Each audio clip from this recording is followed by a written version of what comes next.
Good morning, everyone. Welcome. We're so glad you're here today. My name is Heather Torres. I am the program director for the Entertainment Business Masters and Business Intelligence Masters programs here at Full Sail University. And we're here today for a very exciting event, and it's our Full Sail Means Business pitch competition. So how many of you guys have been out to some events this week for Full Sail Means Business? Awesome. I see a lot of hands. That's wonderful. We've had a really exciting week.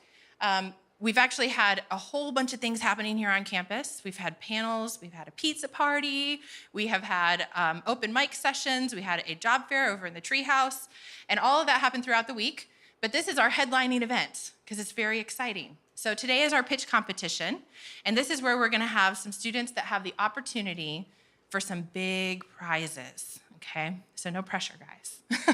So first place will be a $20,000 scholarship. Second place is a $15,000 scholarship, and third place is a $10,000 scholarship. So we have some really great guests for us that are judges today. We have John Sabor, who is this Executive Vice President of Special Events for WWE, right here in the front. And we have Kirk Wingerson, who is the Marketing Division Manager of Orlando Venues, which owns Amway Center as well as Camping World Stadium and many other venues here in town. So please welcome Kirk. So we're so happy that you guys are here. So this whole week and everything that's been put together today has really been a group effort in combination with career development as well as all of the business schools. So all of the program directors for all business schools, including Raylan, Jackie, Rob, Brian, myself, we've been working on this for a while. And we worked with these guys to establish the guidelines for this competition. And so we actually gave our students 5 prompts to choose from, and this was announced right before we left for the winter break, and so students could work on these prompts. The first one here is with Amway Center. It's to develop a strategy to sell premium club inventory for concerts and events. The second one was to develop a loyalty program that will track patrons who have purchased tickets so they can be rewarded. The third one is for WWE, and it's to refresh travel packages and add items and experiences within local host cities.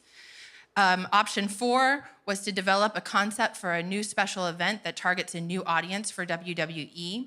And step 5, this 5th prompt, is actually a combination of both because these two guys have worked together in the past. And this was to find a way to develop parity between Monday Night Raw and SmackDown Live, which will result in increased ticket sales and higher attendance.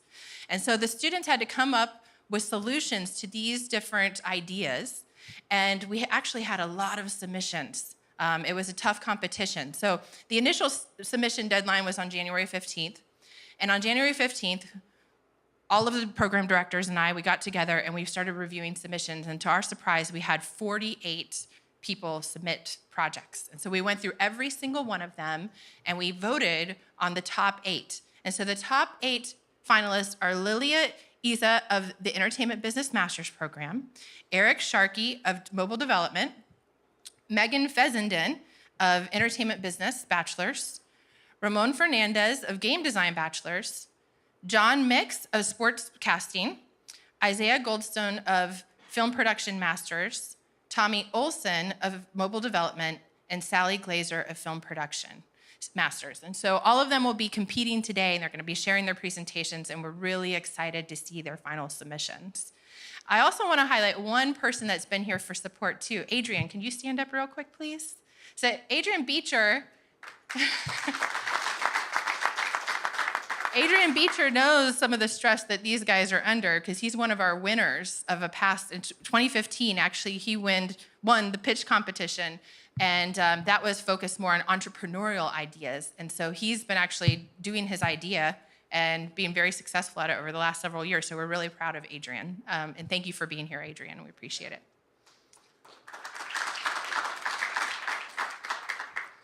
So on that note, I want to wish luck to all the finalists. Our judges here are the only ones allowed to ask questions at the end today. So keep your questions to yourself. You're welcome to ask them after the entire event is over if you have some questions. But they will be asking questions, and each of the finalists will have 8 minutes to present their idea. So give us a little time to work on transitions between them, because we have to make sure they're set up and they can actually present on their laptops. But it should hopefully run really smoothly today. So thanks for coming, and we'll get started with our first one.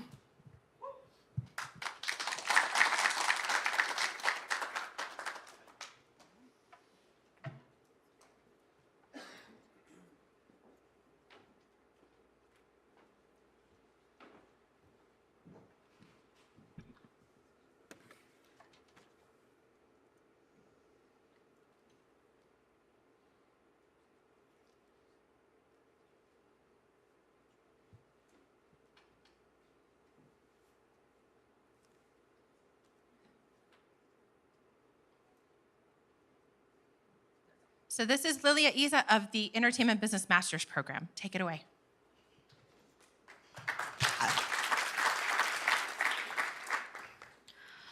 Well, hi, everyone. Like she said, I'm Lilia Iza. I do Entertainment Business Masters here at Full Sail. I'm a social media and marketing expert, if you can say. I graduated from media communications about 6 years ago back in Mexico. I've been doing that for some time now. I opened an agency with my business partner who's still working on that back in Mexico. And I came here to Full Sail because I want to transition a little bit to live shows. I did that before coming here for about a year, where I could get some experience talking to venues, working with some bands, seeing how this comes together, having a little bit of both worlds.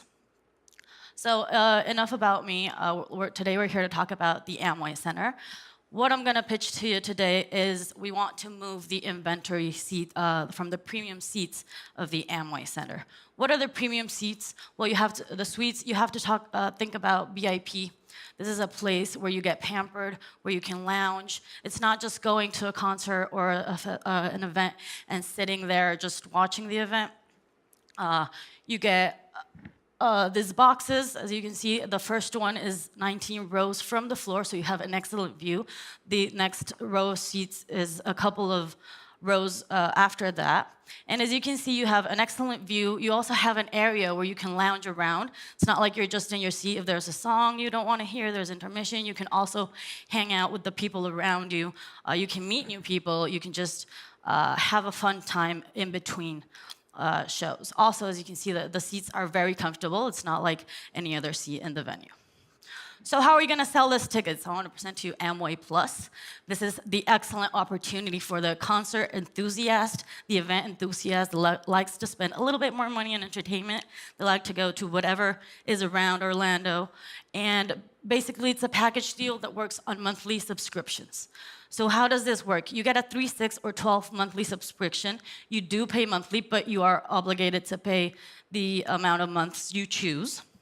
And what happens with this is once you pay your subscription, you get the tickets to every show that happens in that period of time in the Amway Center. You have the tickets for yourself, so if there's a show you don't want to go to, you're able to resell them. You're able to gift them to someone else if you want, but you have the opportunity to go. There's on average about 3 to 4 shows per month in the Amway Center. I want to point out that does not include the Magic or the Solar Bear games, because that works completely different. The basketball and hockey season has their own seating. So you get all these tickets and you can do whatever you want with them.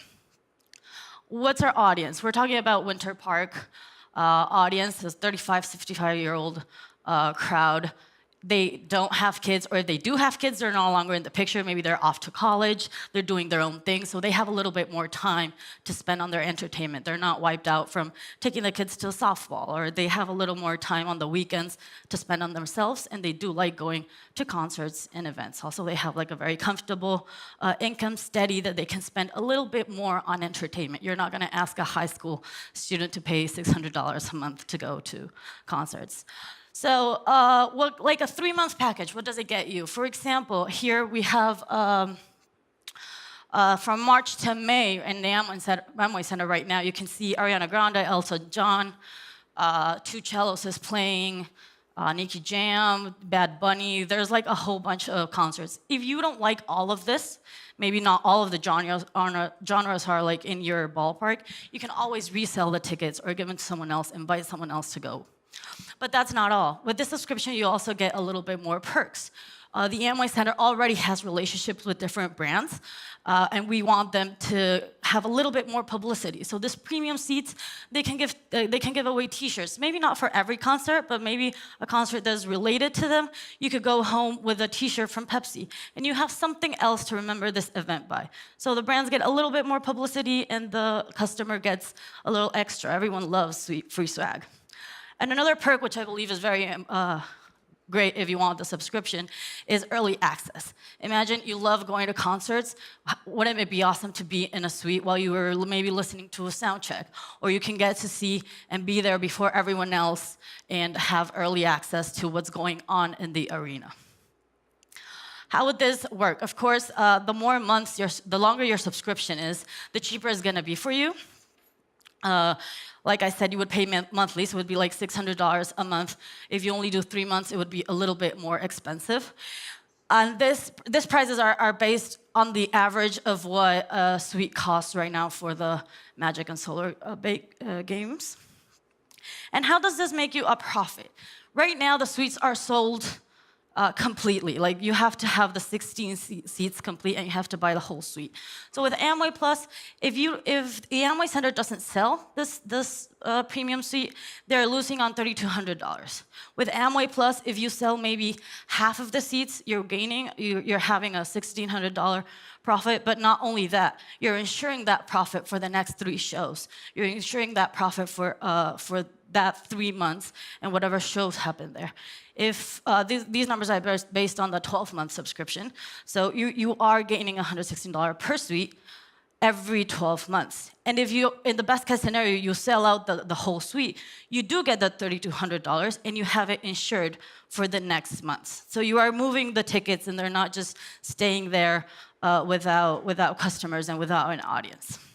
Finally, we would love to have a website. If it could be hosted under the Amway Center website, it would be great. If not, it would be important to have it verified, so the customers know it's an actual program, that they're not being scammed by scalpers or anything like that.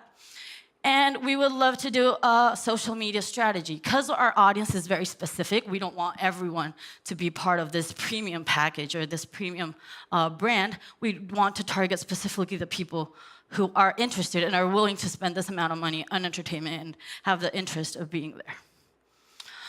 So our launch budget to start this out would be of $25,000, which would include making a website with an in-app store, because you do have to buy the tickets directly in the website. And like I mentioned, the whole strategy and social media to target the audience we want to be there. We have to tweak it a little bit and always make sure we're getting the right audience. And after that, there would be a monthly fee of $10,000, which would include a team dedicated to this project. Why? We need a project manager to make sure everyone's there. If it's working outside the Amway Center, we need that liaison with the venue to know if the tickets are being priced right, if we have to sell more or less tickets.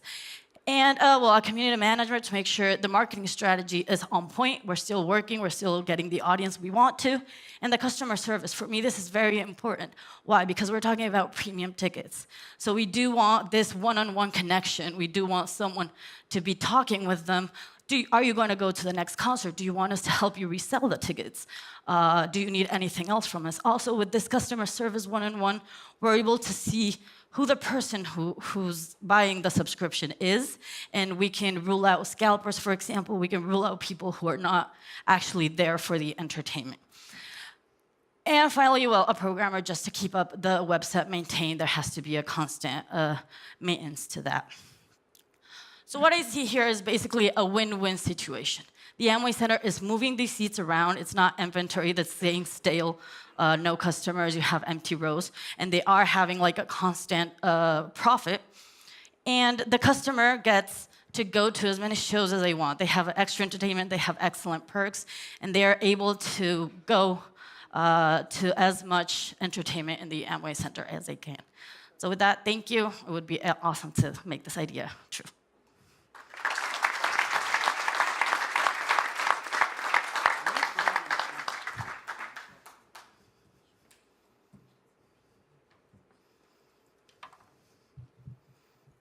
Hello?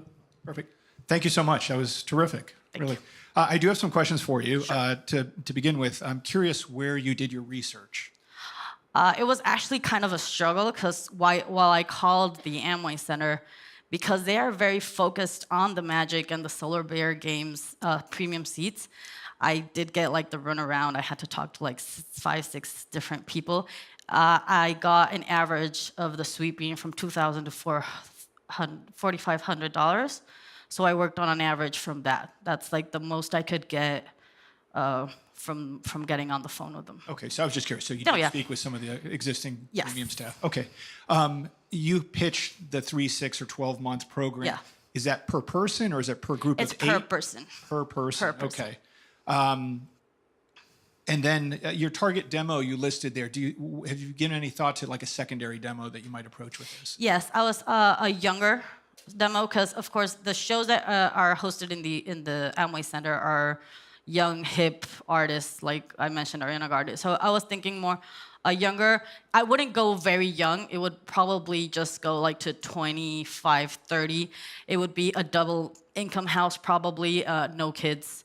And that would be a little bit more. I wouldn't go above that because there isn't many shows for them that they could be interested in.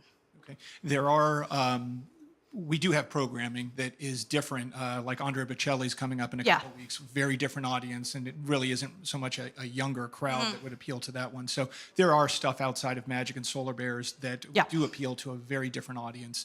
And the other thing that we've really experienced lately would be a real surge or uptick in Latin shows. We had 14 Latin concerts in 2018 at Amway Center, which was a significant increase over the 9 we had in 2017.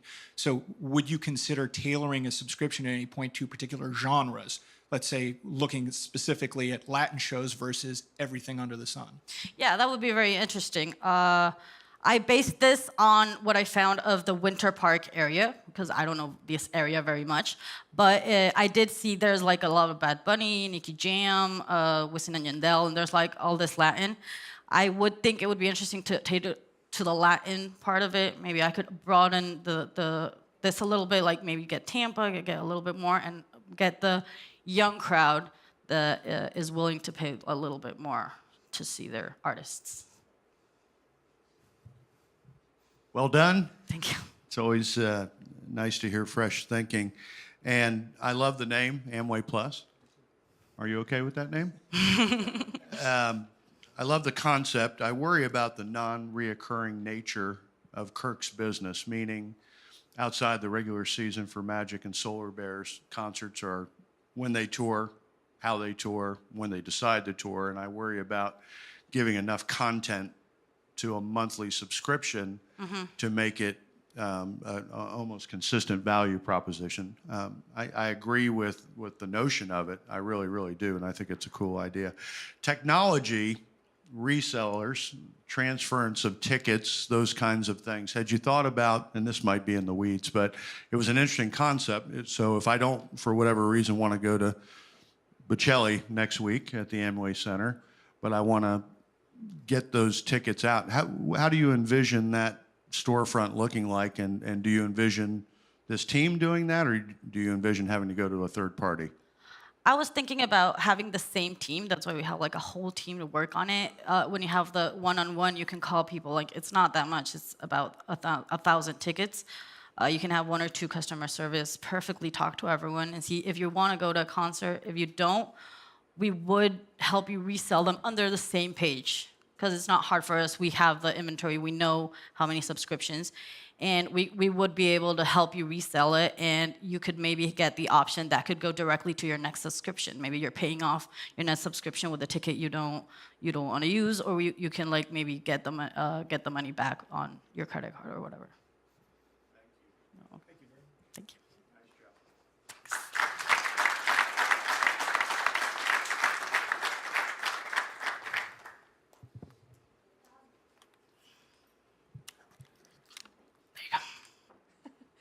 Good job, Lilia.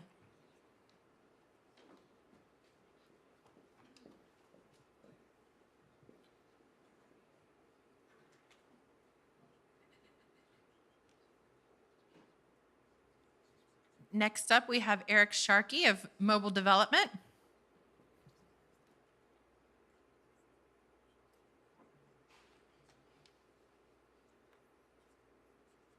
Where are we? There we go. It just disappears once I get. Yeah, I might have to pull the HD. There we go.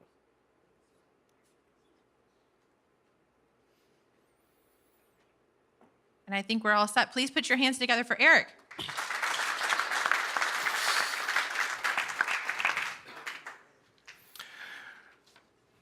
Good morning, everybody. My name is Eric Sharkey, and I'm a mobile development student here at Full Sail. For today's pitch, I'll be focusing on the Amway Center and their desire to reward customer loyalty. Getting new customers can be expensive. According to the Harvard Business Review, it can be 5 to 25 times more expensive than retaining a current customer. Once those customers become loyal, their spending increases and so do the profits. A 5% increase in retention can equal a 25 to 95% increase in profits. A study done by the Loyalty Report found that 68% of millennials will not be loyal to a brand without some sort of rewards program. Given this information, I believe a rewards program would greatly benefit the Amway Center, increasing customer retention, customer loyalty, and profits. For potential customers, I split them into two main groups. On the left, families, represented by Murray and his family, and on the right, young adults, 18 to 27, represented by Hannah. Murray loves taking his family to Amway Center events, but due to the high costs of drinks and food for his family, he is unable to attend as many events as he would like to. Hannah, on the other hand, would love to see every concert that comes to town, but being a full-time student, Hannah is unable to attend most of these concerts. So to help the Amway Center increase customer engagement and reward customers for their loyalty, I'm proposing the creation of the Amway Center Rewards app. This app will allow customers like Mary and Hannah to earn rewards on purchases at the Amway Center, and this will allow them to attend more events and create more memories with their family and friends.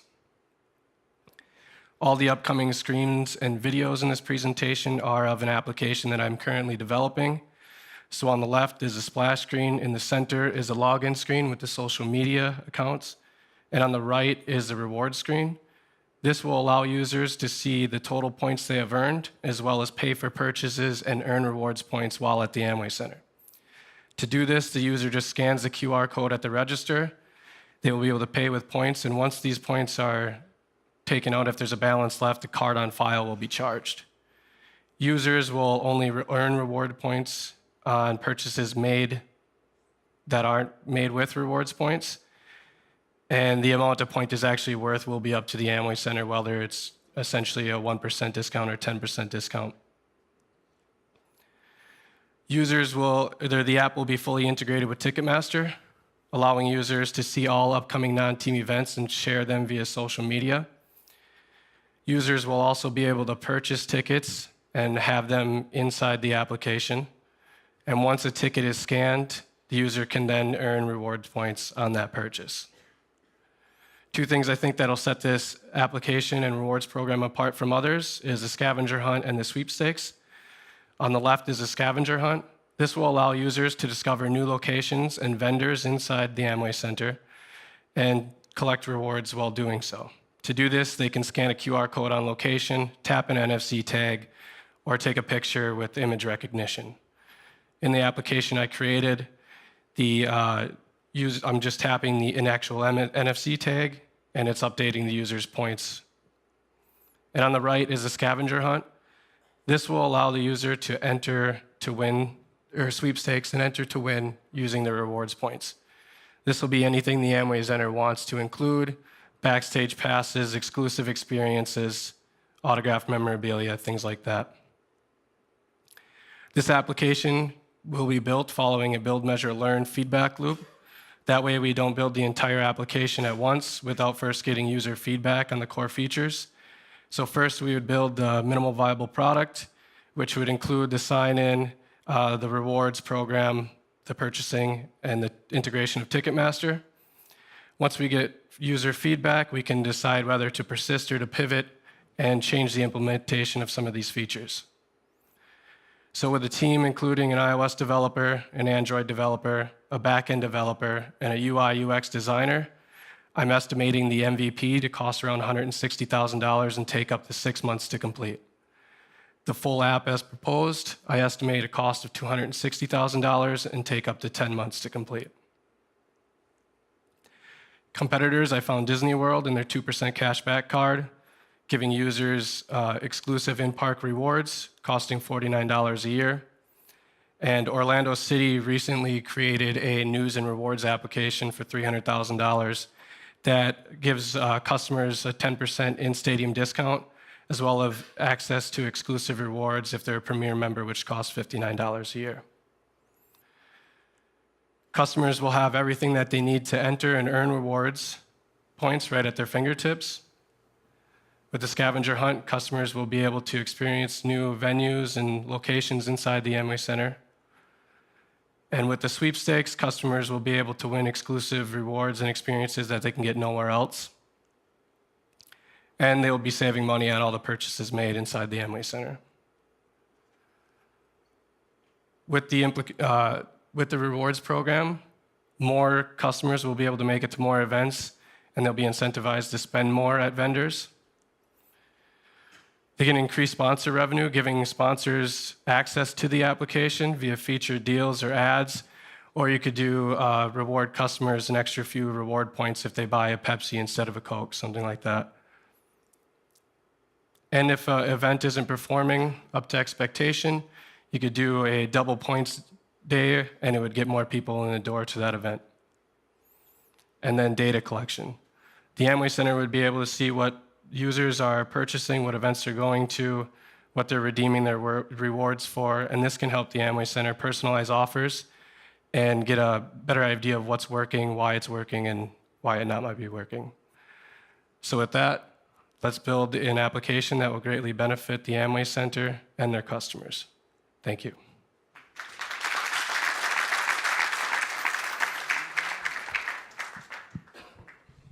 Thanks, Eric. Can you clarify for me a little bit about what the points would come from, what purchases? Well, they would be able to just, for any purchase, if they're buying a drink or food at a vendor, they'd be able to pay. So it's not tickets at all for events, it's strictly No, merchandise? it would be both. Tickets, like I said, once the ticket's scanned, because they can purchase the tickets inside the application. Okay. So once they enter and it's them that they still have the ticket, and it's scanned, they would earn reward points for that purchase. So you envision everything from tickets to merchandise, food and beverage, parking, anything else? Well, merchandise, food, beverage, and tickets. That's it. Okay. The scanning of a QR code at the register, how would that work if someone doesn't have familiarity with how to use a QR code? I mean, I would think, I guess I don't really know how, because I would think they would know. It'll tell them how to use it and what to do, and it'll show the QR code. So with those instructions, I would think they would be able to do it. Otherwise, if they can't figure out how to use it, they would just have to, I guess, just pay normally. Okay. The reason I say that is the Orlando Magic rolled out a couple of years ago their application with Venue Next, and there is a significant training portion that goes into it. You can't just say we're going mobile ticketing and expect everyone to be early adopters. There's a learning curve there, particularly with older audiences that may not be up to speed on the latest technology. So to initiate something like this, and someone, just as an example, the QR codes, what is that? I've seen it before, I don't have a clue. They would need to download the app to be able to get on board, but you would also need to educate them, like, this is why this is important. You'll get something down the road in return for all your purchases, but you would need to plan accordingly for that. Right. You had mentioned the scavenger hunt and sweepstakes, but I'm curious about the scavenger hunt. I thought that was interesting on the slide where you mentioned find the nearest emergency exit or exit, which is great to educate audiences, like in the event of an emergency, how do I leave? And then the other one that I noted was the arrive early, which I think is great, because if the earlier they get there, it eliminates a lot of the traffic and congestion and the people that inevitably arrive at showtime and then complain because the traffic was so backed up. But the scavenger hunt, would it be the same every time, or would it be based on the artist or event playing in the building, or just the ones that you illustrated up there? Well, the scavenger hunt could be, I mean, really, the Amway Center could put whatever they wanted on there. But what do you envision it being? For tailored to the artist or event in the building, or more about features of the actual facility? I'm mostly about the features of the actual facility. Okay. I've been to the Amway Center a few times, and when I was researching this, there's a lot of places that I found that I never even saw or went to, so mostly more vendors and stuff like that. Thanks, Eric. Well done, Eric. You're clearly an entrepreneur in training, and that's good news. I like the app a lot. I like loyalty programs like everyone else, and my friend will probably say this, we struggle with how best to get our arms around it and moreover, practical delivery. I think you have the beginnings of a great idea here. It's clear that value propositions for both Murray, I love the name Murray, and Hannah, important to both, but each have different goals and objectives. So I don't really have a question as much as I just wanted to tell you I enjoyed listening to it. A lot of good thought went into it. I know that Kirk is probably his head spinning with all the great ideas, because so many of these, it's been really a labor of trying to understand how best to bring it to market. With respect to your app, you said you're developing it. Mm-hmm. Had you started that long before this pitch competition? About 3 weeks. 3 weeks that I've been working on it. Any previous experience with app development? Yeah, I'm in the app development program, so we've been building stuff like this for, the whole time pretty much. Anything that you've taken to market, so to speak? No. Okay, great. Congratulations. Thank you. Thanks, Eric. Thanks.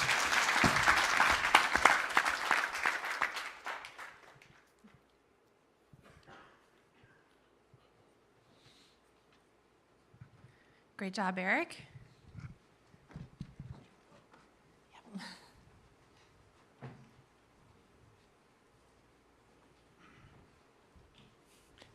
Next up, we have Megan Fessenden of the Entertainment Business Bachelor's Program. Oh.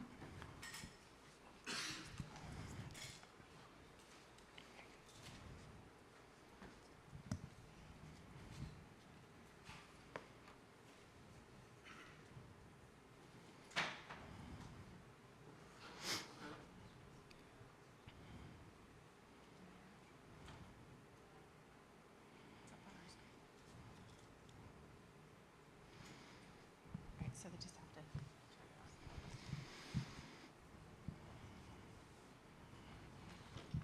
Can we get our slides up here, please? Perfect, thank you. All right, please put your hands together for Megan.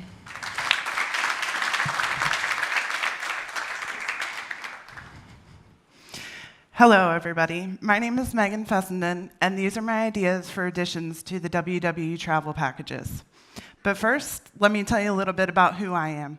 Like I said, my name is Megan Fessenden, and I am in the Entertainment Business Bachelor of Science degree here at Full Sail University with a specialized interest in live events. My interest in WWE comes from working with the NXT Student Initiative right here, or that is coordinated right here at Full Sail.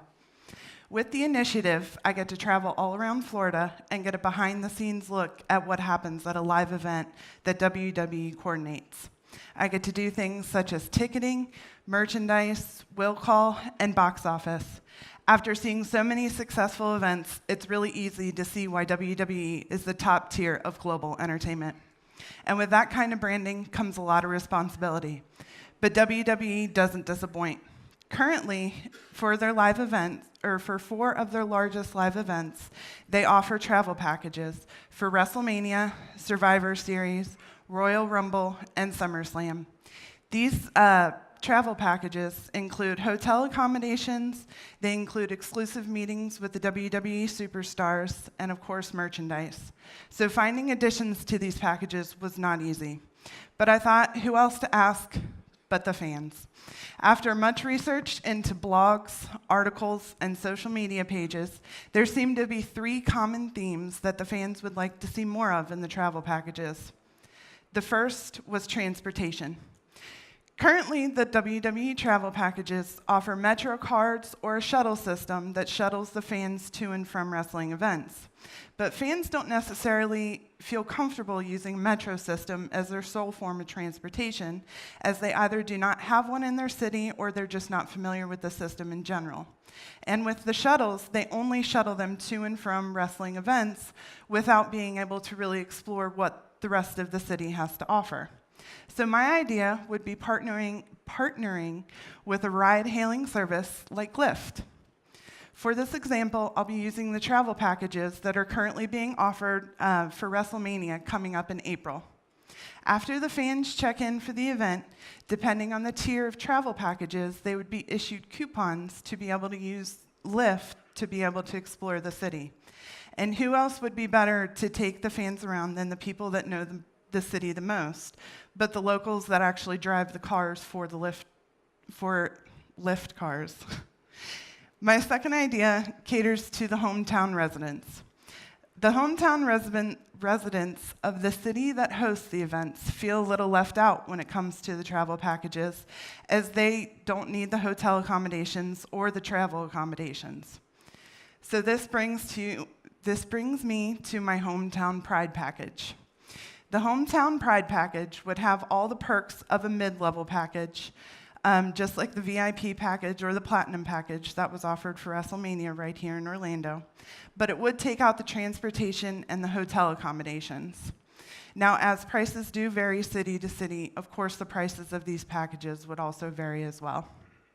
Now, my last idea would be how to help the fans explore the city. This idea is based on an application much like Swarm. For those of you who are not familiar with Swarm, it is a social media application that lets people check in, share photos, or share fun places to go with their friends. With this in mind, this would be exclusive to travel package holders and would compare to other event apps just like MegaCon.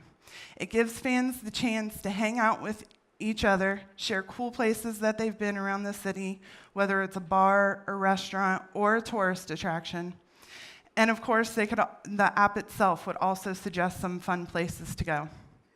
I would really like to end this presentation by thanking you for your time. I really think that these 3 ideas would add value to these already amazing packages, and I would be happy to take any questions you have.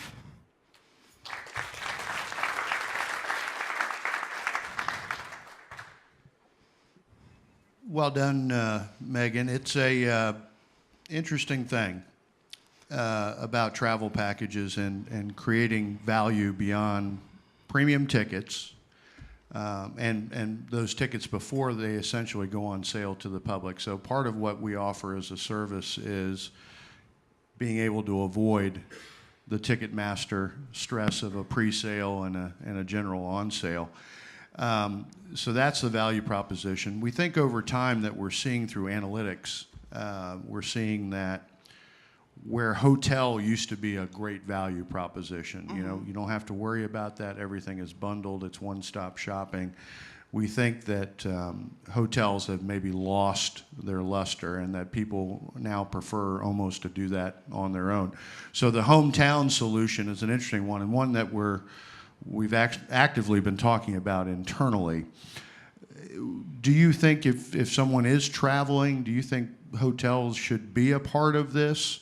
Or should we start to give, and it's hard, you either have to do one or the other. It's hard to get into an a la carte situation, which we've studied really clearly. Do you think hotels for young people like you who just want to come and be a part of WrestleMania, do you think that's as important, or do people prefer to do that on their own? And how do you kind of see this beyond the hometown solution, which I really like? I think personally, being someone that travels a lot, and especially with the popularity of something like Airbnb taking off, is that I think you're correct, is hotels are losing a lot of value when it comes to the up-and-coming target market of WWE. So yeah, probably taking out the hotels would be a good thing to add to the packages, or giving them a choice. After looking at it, I I think it was the Orlando WrestleMania, they weren't specifically happy with the choice of hotel because it was 2 or 3 miles away from the venue. So they felt they were just out of the heart of Orlando and that they were just kind of put away until they were able to come down to the Amway Center or Camping World or wherever the events were that were taking place that week. The other thing that struck me is the transportation piece. We do like that a lot, and it's funny, you know, customers from outside of the country think totally differently about transportation, and international customers constitute about 25% of our travel package customers. So their view of transportation and what should be provided at a minimum or what's considered a luxury is completely different than it is domestically. We believe, though, that Uber is probably something in the future. Why Lyft? Was it just a personal preference? Honestly, I had pitched both Uber and Lyft initially and was told to pick one. And I know that Uber's had some negative press last year. So I figured that Lyft being associated with WWE was a safer choice. Okay, thank you for that. And two other quick thoughts. Sure. The app I like a lot, and you said that was Swarm, and you would just build that as part of the experience exclusive to travel package customers for Correct. our big events. Okay, I think that's a great idea. And then finally, thank you for your work on NXT and the student initiative. I think we've been able to put some 1,300 students, full sailors, through that process in 8+ years. So thank you for your service on that and your partnership, moreover. Oh, you're welcome. Megan, I just wanted to say I think you did an excellent job. I liked from the get-go you mentioned that a lot of this research and the benefits you want to focus on you got from talking to fans. And I think WWE is one of those rare brands where you have ambassadors all around the world. I mean, John will be the first to tell you that the WWE fans are among the most loyal in the world. There's a reason they've experienced so much growth in the last, 10 years alone. I mean, when you see like their social media presence and the amount of followers among all of their talent, their superstars, it's wildly impressive. So I think it's important that you talk about the fans and what they want. I do think these are pretty interesting. I would have to defer to John, but I like the idea of focusing on locals. And that is something that sometimes gets lost in the shuffle when you know you have a big event, a spectacle, if you will, that a lot of people want to attend. I remember when we had WrestleMania in April 2017, I mean, we were focused on it for a year in advance and a lot of work went into it, but big payoff at the end. But it does seem that you spend so much time looking at domestic travelers and international travelers, you almost forget the people that are in your backyard. I don't want to say forget, but the fact that you kind of flag that out as here are people that are just as loyal as anyone else from anywhere else in the world, but you're trying to give them something to look forward to and count them in as part of the experience, I think is commendable. So thank you. Well, thank you.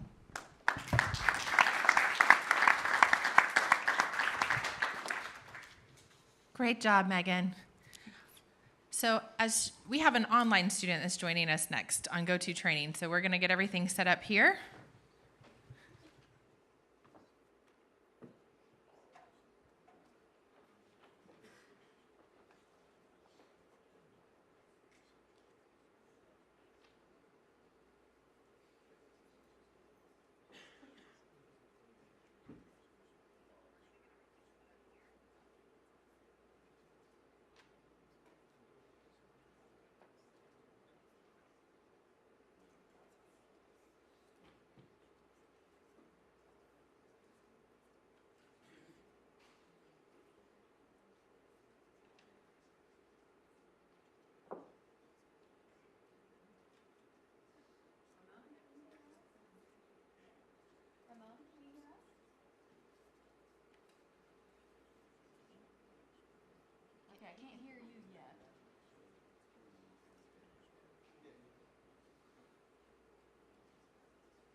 Yeah, can we get some AV help up here, please?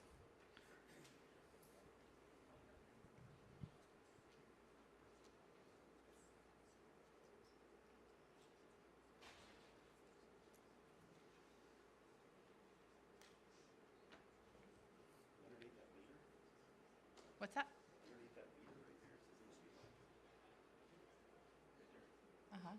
And should it? Okay. Ramon, can you try saying something to us, please? Yes, testing 1, 2, 3. We're in Testing 1, 2, business. 3. Okay, so if you could put your slides on full screen, Okay. we'll do a brief intro and then you can jump right in, okay? Sure. Okay, here you go. All right, perfect. All right, so everyone, this is Ramon Fernandez, which is a game design bachelor's student. So please put your hands together for Ramon. Thank you. Okay. Everything's on the screen. I can't tell from this side. All right. Can you guys hear me clear? Yes, we can hear you. Okay. All right. My name is Ramon Fernandez. I'm currently a student at Full Sail University, going for a bachelor in game design. Oh, I'm sorry. Get this out the way. Okay. The concept I have in mind is to gain new viewers. Not only do I want to gain new viewers, but I would like to rejuvenate existing fans. WWE is famous for revolutionizing wrestling time and time again, but I think it's time we revolutionize the sports entertainment industry. To work in full effect, my concept has to be done live, which would be perfect for SmackDown and all live events. Now, my concept is to allow the fans to manage wrestlers through an interactive system. That's right, allow the fans the choice to manage one of their favorite superstars. The choices they make will affect the wrestler. We can promote it as an interactive manager experience. All fans' decisions will be made using an American Idol voting system. Voting can be done using the already existing WWE app or website. Now, we would like to gain new fans, but we wouldn't like to risk the existing fans. We would like to make decisions on the fly without tarnishing the realness of wrestling. So how we will promote it would be the wrestlers will have a state-of-the-art earpiece, and the fans, aka the managers, will have an assistant ringside with the same earpiece, and they will give the wrestler the word after the votes have been counted for whatever the choice was. Now, with that in mind, we'll promote the interactive manager experience, and while we're doing that, give the fans at least a month to choose from 4 wrestlers, 2 men, 2 women, 2 good, 2 heels. They could be new wrestlers or maybe 4 of the most popular from WWE next. That part really doesn't matter as long as they have a decent backstory. Now, fans in that month time, they get to choose who they would like to manage. But not only do they get to choose who they would like to manage, they could choose the wrestler's outfit, interest music, special move, and finishing move. And now that's before the wrestler career starts. Once the wrestler career starts, fans can choose who that wrestler teams up with, whether to attack an enemy backstage or show mercy. Before we used to just sit back and enjoy the drama that WWE brings, but now fans can make decisions that affect the drama on screen. They could tell the wrestler to be aggressive, defensive, reckless, or even fight dirty before matches. During some matches, we could allow fans to make a quick decision, like where to do the finishing move, whether to pin the opponent or make them submit, or even take the fight outside of the ring. Regardless of what, all choices should have real consequences. Either fans will guide their wrestler to victory or defeat. I mean, just imagine how excited a fan will be because their favorite wrestler is holding up a belt because of the choices they made. And now imagine how upset the loser side would be. But all in all, it'd be great entertainment. Fans will keep coming back, hoping to continue to make the right choices to keep the belt, while other fans will keep coming back, hoping they can make the right choices to take the belt. Now, You'll have new fans interacting with this system that probably won't even know a thing about wrestling, maybe not even like wrestling, but they all come for the new experience. And then once they're here, WWE is going to work its magic. Now, to make this a reality, WWE already has most of the things in play. You guys already have a weekly live show, and you already have a great app and a great mobile website. I think the biggest investment here would be to set up the American Idol style of voting. I think that might consist of hiring a team to create and manage the voting system, but we don't have to move into any new direction. Nothing major has to be done here. WWE is already a well-crafted Sunday. This is just like adding sprinkles on top. Now the benefits, of course, would be lots of profit, but more importantly, you have tons of new fans and rejuvenated existing fans. You're allowing fans to engage like never before. There's no sport anywhere in this world that allow fans to manage their favorite superstar. I know I said this is for new fans, but this could become a new culture. Thank you.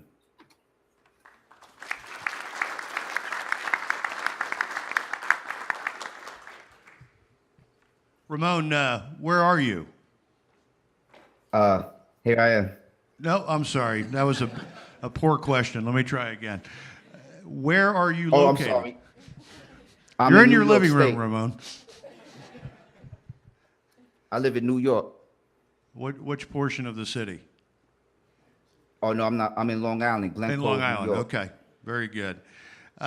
Listen, great stuff, and it sounds like I'm going to take a big reach here and say you're a WWE fan at some point in your life. Would that be accurate? Yes, I was. I watched it all the way from when you guys were on Saturday all the way to the Rock and Stone Cold era. Outstanding. Well, it's good to have you interested and intersected again. Your point about fan engagement is probably something that our chairman puts as his highest priority.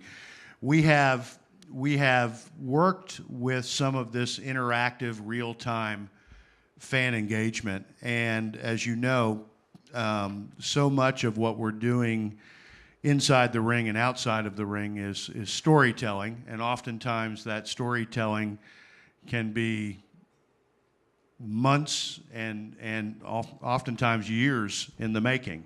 And everyone is on a trajectory, and the trajectory around our major events where things tend to culminate, where storylines tend to collide and converge is one of the challenges that we've seen around this concept. We have had fans a part of real-time decisions. How do you, in your mind, how far do the decisions go in your mind? I know you laid out a case for it. Can be everything from the superstar development and character and brand all the way through what's happening in the ring real time. How do you reconcile that with the fact that if you're a WWE fan, you know that our chairman oftentimes is building on the NXT brand, on the Raw brand, and on the SmackDown brand. He's building storylines that are all meant to converge at a certain point. And if a fan decides suddenly that Triple H should lose where perhaps he was meant to win to keep a storyline going, how could we do both? How could we let the chairman continue to tell the story that he tells so well, but at the same time give fans an opportunity to affect things in real time?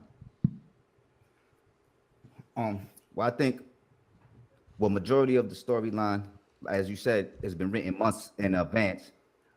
But if we decide to get this started, I believe in when we write the stories, we can have almost like a flow chart set up to where the choice is here, and depending on the choice, the story could go and branch off either direction, you know, and then from that point there, even though they branch off, it pretty much all flows consistently, because let's say, for instance, fans make a choice today and the actions take part tonight. From that point, from this point here, we know, okay, let's say Triple H has won the match, and now the next point of the story is to continue towards the belt if he doesn't already have the belt. But I will truly believe that this will be a system that will have to be set up with writers, also that can go along with the choices and allow the story to unfold, naturally, without seeming as though it's just like a on the fly decision. Thanks for your hard work. I know Kirk probably has something for you, and we'll see you at WrestleMania at MetLife Stadium on April 7th. Hi, Ramon. right, Very interesting concept. Knowing what John just shared about kind of the storylines of the narrative, that is all important. And as you know, these various properties kind of culminate in the big events like Royal Rumble and WrestleMania. My concern was, I like the idea that kind of the consensus among fans, what the next move should be or what the play is here. Is the superstar going to do this or do that?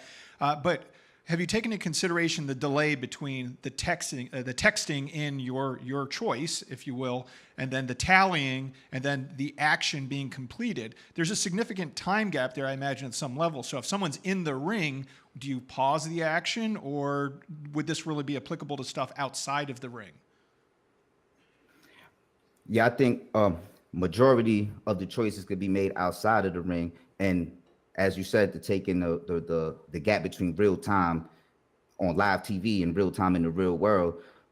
I think until that gap is closed, as you said, maybe we can make choices inside of the ring because of that delay. Because we can't pause a live action as they fight in the ring. Okay. Again, it's a very interesting concept. I imagine you would need a really sturdy earpiece to be able to stay in there because it would get knocked out, because WWE is very physical. But interesting concept. Thank you, Ramon. Thank you.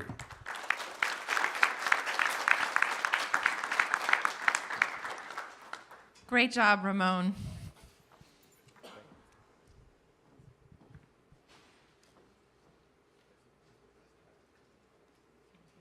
I'll take it.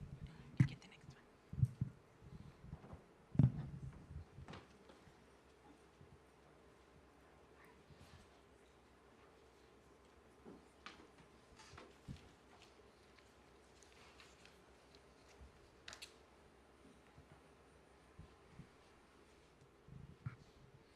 Next up, we have John T. Mix of the Sportscasting program.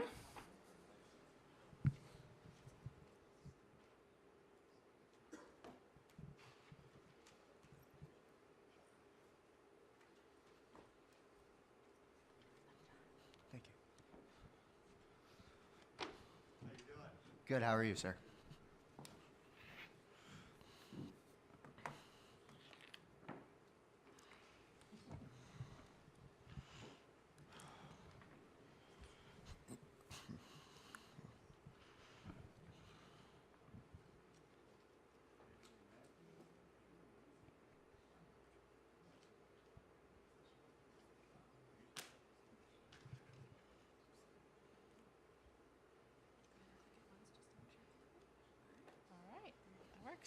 All right, put your hands together for John.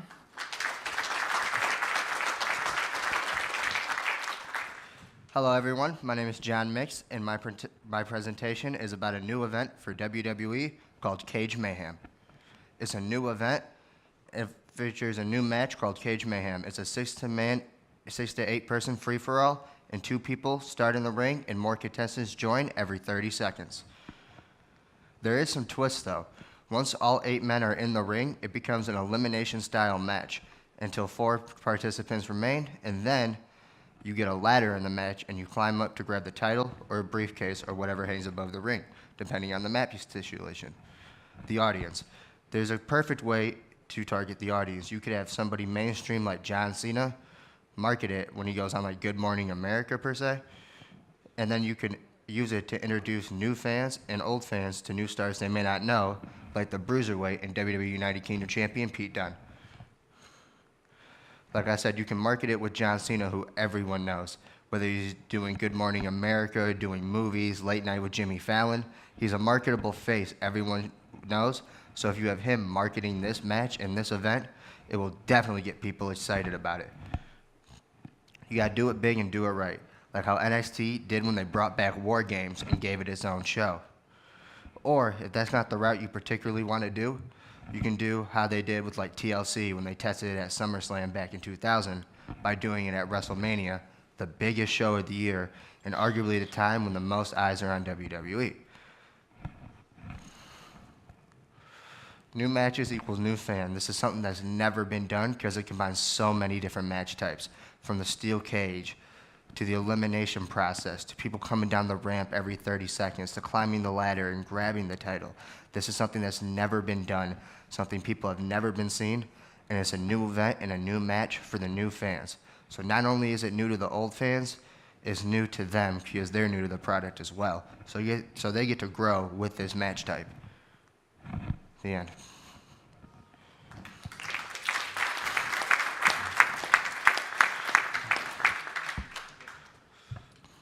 Thanks, John. Where are you from? I'm from Michigan. Outstanding. And it's great. And you saw us do something new that was old this past Sunday with the Super Bowl. Halftime Heat, which was meant to bring something forward to either lapsed fans or perhaps a new audience that wasn't interested for whatever reason in a Super Bowl halftime. So I would tell you that Paul Levesque, Triple H, and our chairman, Vince McMahon, put a lot of weight in new formats, and as they develop their pay-per-views each and every year, there's always thought to new formats. And you can see that with the women's division. You can see that a lot of the women's division was born here, of course, at Full Sail. Oh, yeah. So I see it as a neat blend of a lot of things we do. So that takes care of the old fans.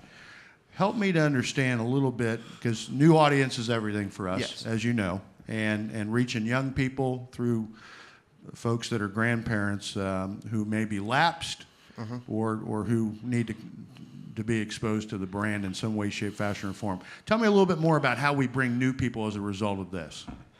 Well, you could market it, like I said, with John Cena, or you could have like The Rock talk about it because he's a world-renowned movie star. Everybody knows him and all of his projects. You could have $7 production be a part of the producing, or you could have one of WWE's partners talk about it, like Mattel and whoever else they work with. You could have commercials on the USA Network in between Raw and SmackDown. WWE's moving to Fox in October this year. You could have Fox promote it possibly, because a lot of sports fans watch Fox and they may not watch WWE's programming. Well done. Thank you. Thank you. John, how many of these do you propose in like a calendar year? Is this an occasional type of cage match, or is this something that happens weekly, or what do you envision for that? Once a year. Like an annual pay-per-view event. Okay, so this is a standalone, because usually, like speaking from experience with WrestleMania in 2017, there are numerous fights on the card. I mean, it happens over the span of like 5 to 6 hours. So if this is kind of the pinnacle of that, you would need a bunch of stuff leading up to that. Yes. So what would be the lead up effectively to that match? The lead up would be you get the select number of 6 to 8 superstars over the course of 3 months, and you build it on social media and WWE programming.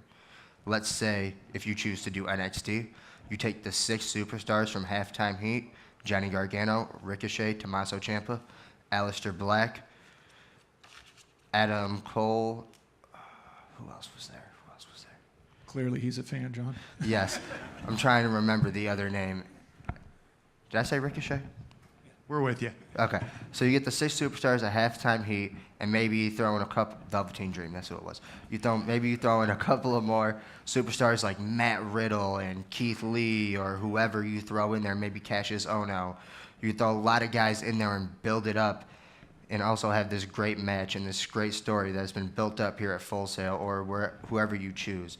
You just build it up with the right people, and I think it'll be fairly successful. Okay. And my other question was, I love the idea of you're adding people to the ring as the fight goes on, rather than pulling them out. At what point is maximum capacity in a ring? Just curious. 8. 8 total. Yes, or 6, depending how many men are in the match, or women. Thanks, John. Appreciate You're it. welcome. Thank you.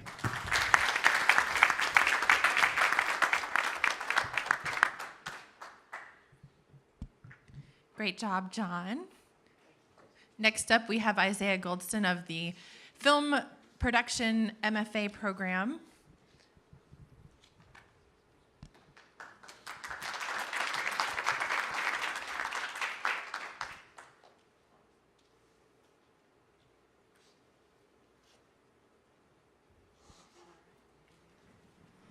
All right. One more round of applause for Isiah, please.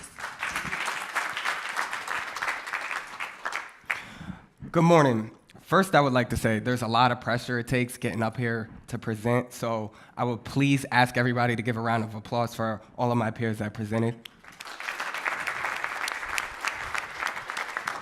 And today is one of my favorite days of the week, right? It's Friday. That means that the work week is kind of ending and the fun is starting to begin, right? Sir, what's your name? Adrian. Who's your favorite artist? Kid Cudi. So let's say Adrian here has 2 tickets to go see Kid Cudi today after Full Sail Means Business Week, and he goes to the Amway Center. There's a little bit that goes into this process. So he has to worry about transportation, how he's getting to the event. So is he taking a ride-share service? And if he's driving, he has to worry about parking. And then once he gets there, he has to satisfy his stomach because he might get hungry. So he has to think about food and beverage. So I am here to solve those issues because Adrian should be rewarded for processes like this. I am here to bring you Amway My Choice Rewards loyalty program. Now, the Amway My Choice Rewards loyalty program is a mobile application that is designed to give users a shareable experience. We do this through tier-based rewards program. You have to earn your way to the top. So we start at silver, you get to gold, and then you reach the top tier, which is platinum. Our silver rewards are you have to attend 3 non-team related events in a year, and then you can earn a $10 voucher for food or non-alcoholic beverage within the Amway Center. Our gold level rewards, you attend 6 non-team related events, and you earn free parking into the Geico Garage or a $20 credit for a rideshare service. You also receive a sponsor basket.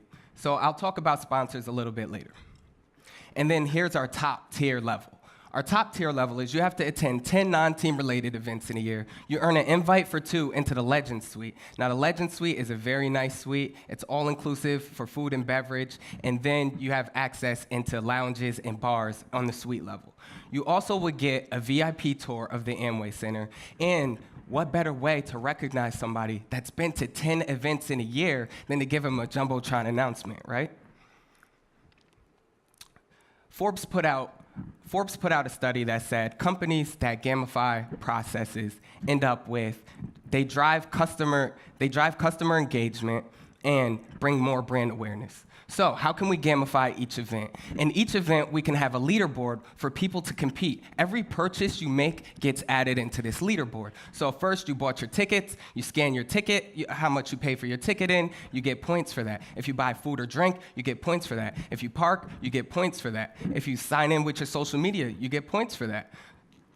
Also, we would do surveys at the beginning of an event, maybe in the middle of an event, and after the event. Amway wants to know how your experience is going, and what better way to find out than from the user themselves. So this allows the Amway Center to gain analytics for future events. Let's talk about our demographics. Our demographics are males and females, ages 25 to 34. Their average income is $75,000, located in Central Florida. Now, compared to non-attendees, people that attend events are more likely to attend other types of live events, which is very crucial for an app like this. Our competitors, our closest arena competitors would be, in my opinion, the CFE arena. They don't really offer a loyalty rewards program. What they offer is group rates and birthday packages, but no true loyalty program. And the same is with Dr. Phillips Center. The Dr. Phillips Center, they offer a series. So you can buy into a series of events. It might be 5 or 10, and you'll get a discounted price. But it's not a true loyalty program, and you might not want to see all 5 of those events or 10 of those events in that series. Let's talk about what it costs. This will cost us just shy of $300,000. So food vouchers will cost about $10,000, as well as the parking. The Legend Suite will cost about $4,000. That cost is less because it's a harder tier to achieve. App development will cost about $250,000, and to maintain that app, it will cost about $20,000 a year. Big numbers. Let me tell you how we can reduce the cost. Let's use sponsors. The name of the game is sponsorship. We can use a rideshare sponsor, whether it's Uber or Lyft, to cut out the cost of the transportation reward. We can use sponsors for the sponsor basket, for the leaderboard, where companies in the community that surround the Amway Center are able to market themselves. We can also potentially save costs for app development by working with schools, students, and interns. So to recap, the best way I feel to reward people like Adrian and to give him a shareable experience is through the program of Amway My Choice Rewards. Thank you.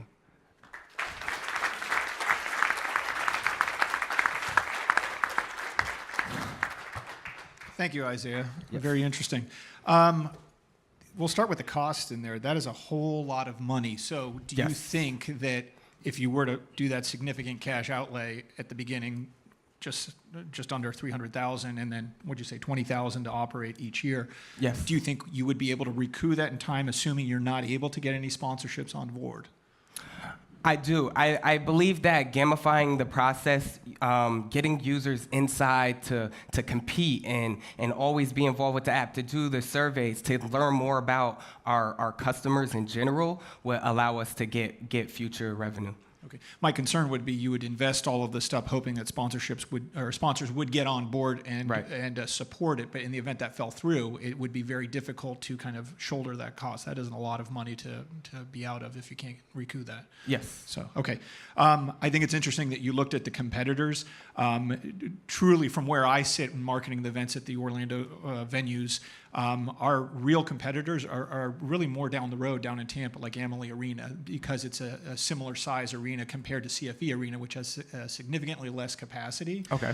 Dr. Phillips, some of the programming they bring in there would or could potentially play the arena, but that said, the capacity is significantly smaller there. In their large hall, you're looking at about 2,800 seats versus our capacity for a concert. Well, 20,000 best case scenario, but for concerts, we're looking at about 16,500. So they're not really competitors, or we're not really competitors with either of those venues in that sense. Okay. But I'm glad you at least looked at who else is out there on the field and is bringing programming through. I think it's interesting, too, that you mentioned the surveys during events. What would a survey look like? What kind of questions would you ask, and what would you hope to gain from that? So at the beginning of an event, if you ask about the process of how was parking, how was the line, in the middle of event, how long did it take you to get food, or were the bathrooms clean? After the event, how was your overall experience? How was the ticketing process? Just learning more about the customer so we can build around them. So to be able to do so in real time, like yes. If you were at, we had Mark Anthony just over a week ago, and if you were in there, how would we prompt you? Is it a push notification? I mean, how would you know to comment in real time about what you're experiencing? Either the bathrooms weren't clean, or the lines were too long, or you had a wonderful interaction with an usher. So I would say this whole app should be marketed at events directly, and when you sign into the app, it would tell you, okay, during this event, complete surveys to win awards, and if they choose to do the surveys, they can go through that process and know, okay, this survey needs to be done at this time.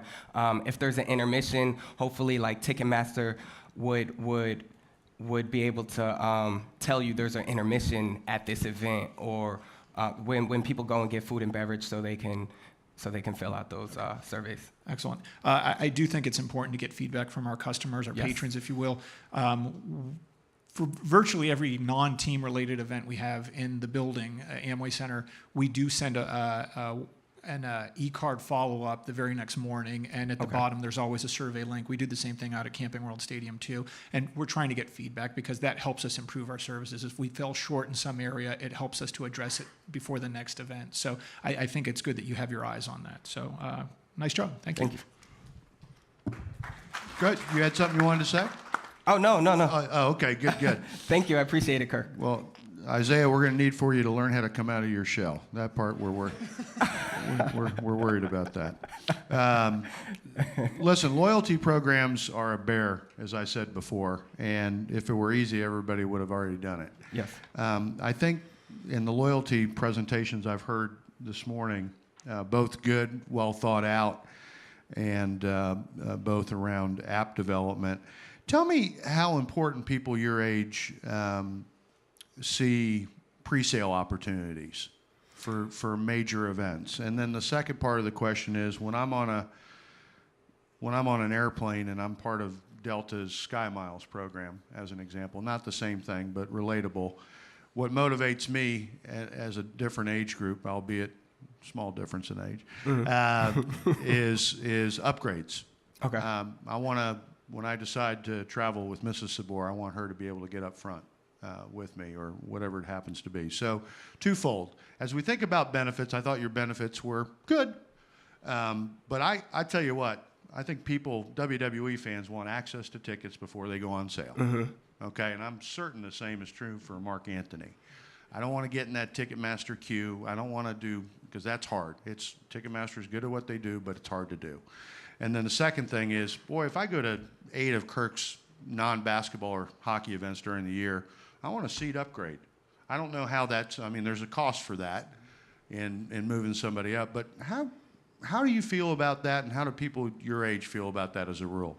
For the seat upgrade, I did include the Legend Suite for the Amway Center. If you reach Is that on the 10 events? Yes. That was on the 10. And that's a good motivator. I went to a Jay-Z concert at the Amway Center, and I had the Legend Suite, and that would bring me back to the Amway Center.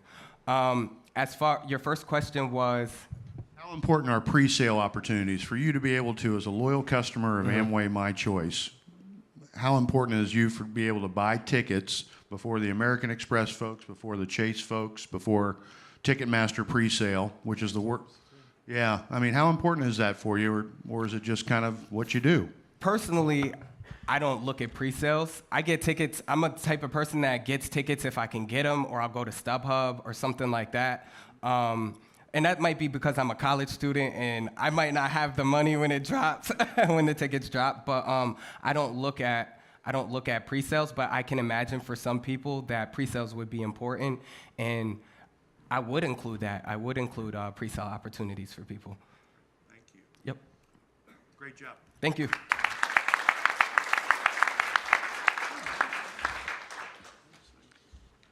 Great job, Isiah. Next up, we have Tommy Olsen of the Mobile Development Bachelor's.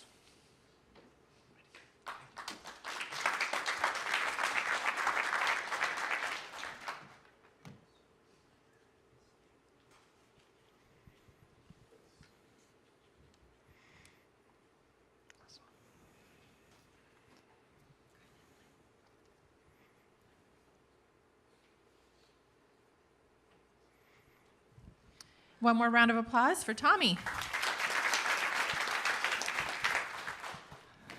Again, my name's Tommy Olsen, and like they said, I'm in the mobile development program here at Full Sail. And today I have a great new idea for the Amway Center that I want to share with you. And so the problem that was given to us was that Amway currently has a premium seating inventory that can be difficult to sell for non-Magic or Solar Bear games. And so for many people, watching a concert or a show from a box seat from one of the suites isn't the first thing that they think about. That's not the first experience. And part of that is because of the restrictions that come from promoting these through Ticketmaster. We're not able to properly promote this to those users. But if you think about it, these box seats and these suites really are one of the most perfect ways to watch these concerts, especially if you are looking for that comfortable seating, the luxury experience, the good view of the show. You have catering, so you have all these things that come together to make it a luxury experience. And people just need to know about that. And especially if you're someone like my wife, it's also a great option because she loves going out to these events and having fun, but she just doesn't like the big crowds. And so this lets her be in a smaller, more intimate group that she's comfortable with. And also, if you have children, this privacy is great because you can keep your kids there with you. And that's something that I can relate to as well as a father of a 1-year-old. And then finally, who wants to watch a concert through the back of someone's head? I mean, I don't, so. My solution to get people to know about this is called Amway Elite. And what is Amway Elite? Amway Elite is a mobile app that allows our elite customers to make premium ticket purchases for the events that they desire to go to. And while you're able to find these event lists and purchase tickets through other competitors such as Ticketmaster or StubHub, Amway Elite is going to introduce what I feel is a revolutionary new concept that has not been seen anywhere in the ticket industry before. And that is the bidding system that I'm going to implement. So the way this works, let's go back to my wife, and let's imagine she wants to go to 21 Pilots. Again, she hates fighting with those crowds, so she wants to enjoy this from a box suite. But $4,000, let's say this suite costs $4,000, she just feels like that's a little bit much for just the two of us. So what this allows her to do is go start the bid on that box, pay for the two of us, and then she's able to take a link to that box suite and share that with her friends on social media. Her friends are then able to go in, they can see that link, decide they want to join, they can jump in, they can contribute as much as they want towards that box seat price as well, and share that with their friends. And so you have this chain of sharing this and everyone saying, hey, let's fill this box together, I want to go, I want to enjoy this event, let's fill this box together, until you fill the total price of the box suite. And so when I share this idea with people, I've had multiple people come and tell me, wow, that's awesome. That is like the next Uber. And really, we can say that this is the Uber of premium tickets. Uber shook the world with their rideshare concept. We can shake the world with our suite share concept. And so with Amway Elite, that seemingly impossible luxury now becomes possible for a lot larger audience. Not only possible, but this can become the norm. This can be the popular new way that everyone is trying to get in and watch these concerts. And it's all made possible through Amway Elite. And instead of trying to fill these boxes, we can now go to multiple parties competing to get that suite and fill it through the bidding before another group is able to meet the price of that box. And another feature so let's say that my wife and I, we fill it, but we don't have a big enough crowd to meet our max, the capacity that we desire, or we just want to go meet some new people. We can also share this within the app as what I'm calling a discoverable group, which is shared publicly within the app, and we can now join in with other groups. So maybe there's 2 people here, 2 people here. We don't know each other, but we want to meet up, go enjoy this nice show together, and get that suite. And so finally, once you're at the event, you're able to, within the app as well, take a picture, show the world that you're having fun. You can add some branded frames and share that to your social media. So there you go, #free marketing. So let's go ahead and, now that we see what the app does, let's talk about some cost breakdown. In my professional opinion, this is going to take about 6 months if you can get a full development team working on this. The total price is going to be right around $300,000 if you take the average salaries of what these developers make, and this is specific here in Orlando. So if you take the average salaries, build that team, that's going to cost right around $300,000. So let's talk about what you can make. Now that we saw the costs, what can we make? And so I was able to contact multiple people at Amway. I actually have a classmate that used to work with Amway that was able to get me a lot of information as well. So, and what they told me is it depends on the event. These prices are not set in stone. If there's more demand for an event, the price can be higher. And so these suites can be anywhere from $1,500 up to $12,000 is what I found out. I also found out that as of last year, the average amount of shows per year is between 50 to 60 events. And so at these events, there are right around 60 of these these suites that are available, the founders and the president suites. And I was also told that it's not uncommon for over half of these to be empty at a given show. And so let's take those 30 empty boxes and just talk about filling 3 of them for an event. And what that gives us, given that it's a big range because we're given that range of 1,500 to 12,000, and we can say that most likely it's not always going to be 12,000 for a box.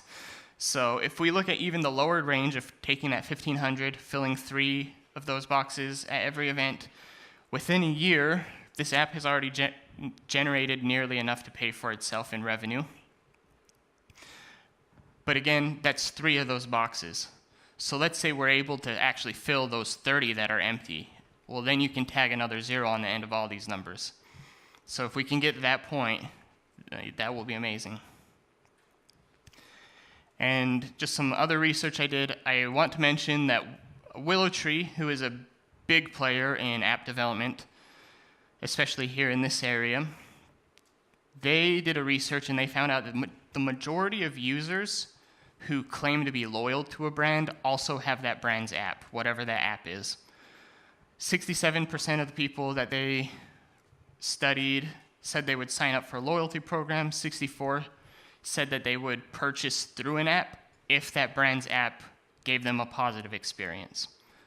So that's not just for the loyal people, that's for just everyone. If the app has a positive experience, they're willing to do those things. And so why is this important? This is important because we can now realize that these people who are downloading Amway Elite really are our elite customers. They are telling us already that this brand is important to us. And so if we can give them these kind of experiences and help them get into these suites in ways that they never could have before, we'll have a lot greater customer retention, and they're going to be very happy about it and willing to go out and share all these links with their friends. And so that is Amway Elite. Count me in.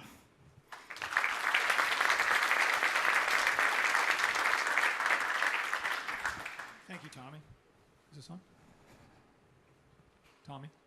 I can hear you. Hello? There we go. There you go. Thank you, Tommy. The thing that stuck out to me most is where it seems like you spent the most of your time focusing on the bidding and if you get enough people in there. But you didn't talk about what happens if it is a true bidding process. What happens if someone else comes along and says, I'm not willing to pay $250, I'm willing to pay $450. Is that the type of scenario you envision? Because if this is a marketplace like eBay, where you have people competing in real time, you need to set a deadline. Is the deadline night of show? If the doors open at 7, does it wrap at 6:59? Does it wrap 24 hours earlier? So can you explain or elaborate a little bit on how does that bidding process work and when do you foresee a deadline? Yeah. So the bidding, it's actually not, you're not saying this is how much I want. So the total cost of that suite is going to remain constant. Now, Amway might have the ability to start dropping that price if the event gets closer and they want to try and get it sold. But as for the user, the one person is just saying, I want to go, I'm willing to pay. And so what they say is, I'm going to pay, so maybe if the capacity is 16 and it costs $4,000, that puts you right around $250 per person if you're doing a straight one-to-one.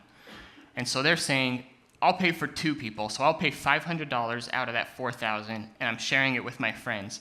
And when you hit pay, you are committing to pay that amount if you're able to fill the full price with your friends. And so once that full price is hit, then you are all paying together. If you don't, well, there's other people who maybe are trying to, and so it's less of who's gonna bid the most to get it, and more of who's gonna actually hit that max price first, which group is actually gonna hit that first. So to clarify then, if you've got 16 people that could potentially be in this one suite, it's really not so much a bid in the sense that someone can outprice you on it. It's Correct. more so a reservation. Correct. But in real time, is it possible that I've got a group that I'm sharing with my friends and my wife trying to fill 16? Meanwhile, John is doing the same thing. Whoever gets there first, is that how you foresee Correct. it? Yep. And that's what I mentioned. once this gets going, it's not about trying to fill these empty spots. It's about all these groups trying to be the first one to actually get it. So what happens if no group comes up with 16? John's group came up with 15. I came up with 14. I presume he would win because he had one more than I did. Is that how you foresee it? Or would you reduce the cost at some point? Yeah, and that's where, so then these prices could be variable. And so if no one's met that and then Amway feels, okay, maybe we're not going to fill these, let's drop the price. And at that point, if the price drops and there's someone that's met that new price drop limit, it will notify them and say, hey, congratulations, you get this, and it's actually going to be cheaper for you. It's going to be the cost that you wanted. It's going to cost you what you guys already have. Or, at that point, it's up to Amway to go in and drop the price. Okay. Another question for you, too. You had the big upfront costs, about $300,000, but I don't recall seeing anything about monthly. Did you cover that on your slide? Like, what's the recurring, ongoing cost? No, I didn't include that in my slides, and I did do some calculations, and so I did figure that you could drop the size of your development team once it's actually developed, and I don't have it right off the top of my head. I can give it to you. I believe that was right around another 40,000. No, right around another 100,000 per year. But I could look that number up for you. Thank you. I have some. I have my calculations here. But. Tommy, good job. The name of the game is incremental revenue, and you've hit on it.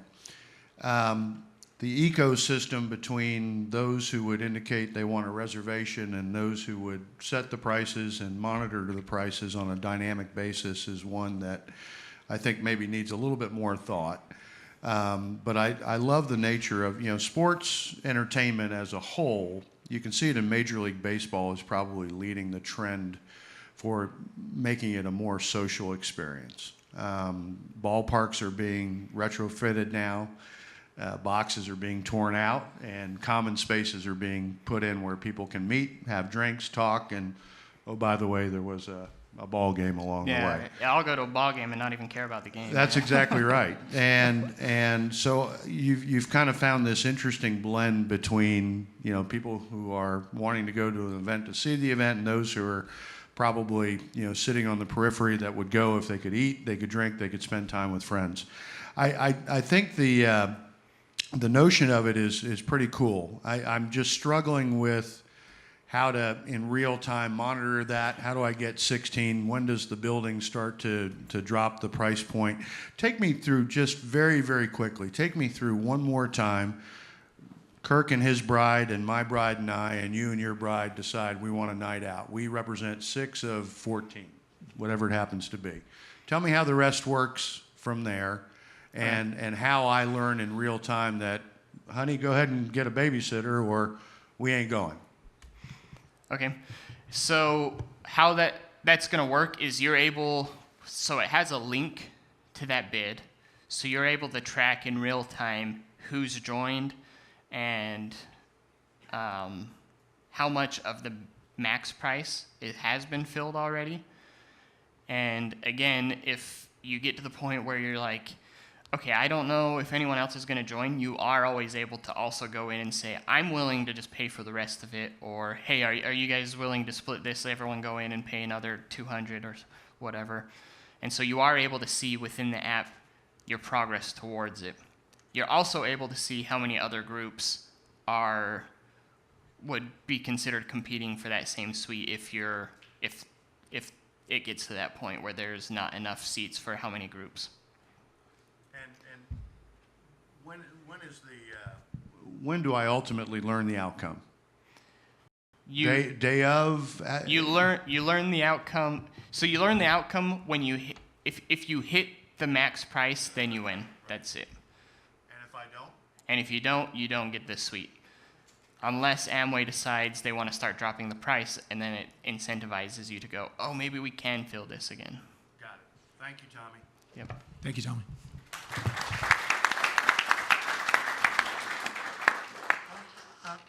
Great job, Tommy. So we have our very last presenter coming up. This is Sally Glaser. She's with the Film Production Master's Program. We'll get her set up. Okay, fantastic, thanks.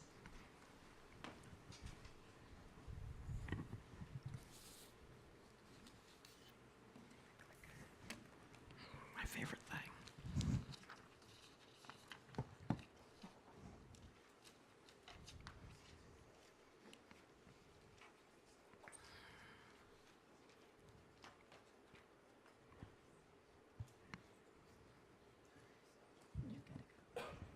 Good, fantastic. Looks good. Everybody give Sally a round of applause. Good morning, thank you. Good morning, everybody, and welcome to my presentation. Again, my name is Sally Glaser, and I am a film production student here at Full Sail. Just started in January, so this competition is really exciting for me. Recently, I learned that the Amway Center is having some issues selling their premium seating. That really confused me a little bit because the Amway Center is state-of-the-art facility, and its capacity is 20,000. It's also located centrally in a fantastic city that is a super tourist attraction, but also is surrounded by roadways, highways, freeways, even train locations. So I actually was wondering, what could we give more to the residents of Central Florida? Definitely a venue that has personalized entertainment, a real feel to give back to the city, the residents, even though it is such a tourist city.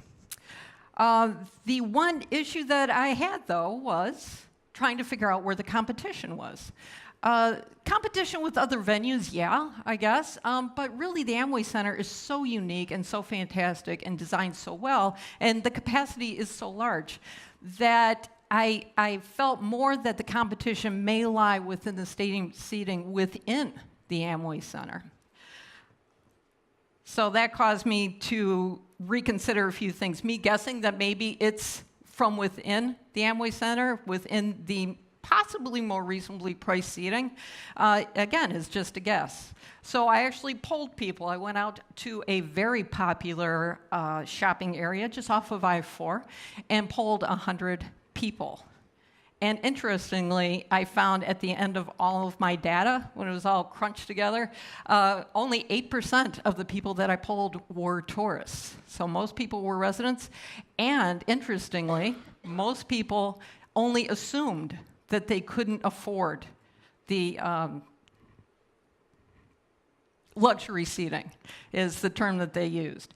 65% of those, 87% would visit the Amway Center more if they knew about some of the family perks that are already in place.